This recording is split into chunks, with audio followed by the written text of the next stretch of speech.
Sachant parfaitement que le lac est dangereux, le jeune gorille, avec un sourire malicieux, fit signe à King Kong de venir jouer dans l'eau. Mais ces petites ruses ne pouvaient tromper King Kong. Il humait l'air environnant et sentait déjà que le repas de midi serait assuré. Il s'avança alors dans l'eau pour laver son imposant corps. Craignant que son stratagème ne soit découvert, le jeune gorille fit semblant de rester calme en se baissant pour boire de l'eau. Soudain, une ondulation inattendue apparut à la surface. King Kong, alerté, tourna rapidement la tête.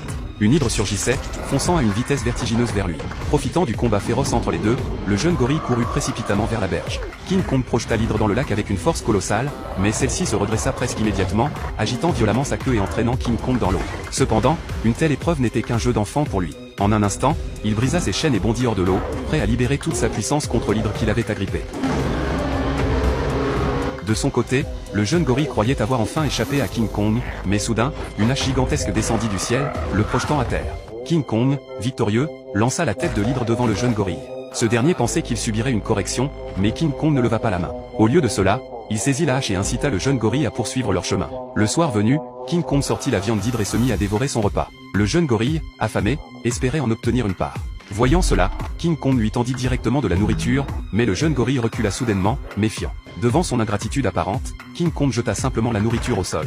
Le jeune gorille, réalisant son erreur, s'empressa de ramasser et de manger. Ce moment marqua un changement dans la perception qu'il avait de King Kong.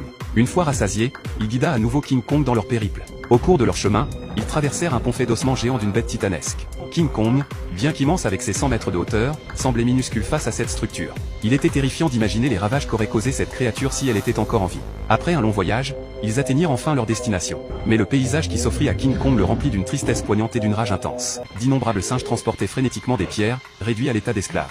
3 têtes de singes plantées dans le sol témoignaient de la terreur imposée par le maître des lieux. Furieux, Kong s'avança pour comprendre la situation, ignorant qu'il courait un grand danger. Un singe, épuisé, laissa tomber une pierre au sol et fut immédiatement frappé au sol par le surveillant.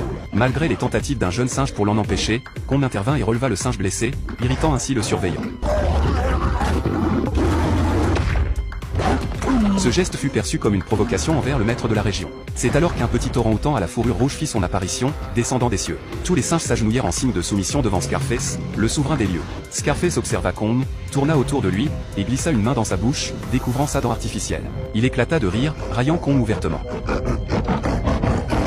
Son regard se posa ensuite sur le jeune singe, découvrant qu'il avait conduit Kong ici. Il s'approcha pour punir le jeune singe, mais la mère de celui-ci se précipita pour le protéger, implorant Scarface de l'épargner. Scarface, sans pitié, la repoussa violemment dans la lave, provoquant la colère de Kong.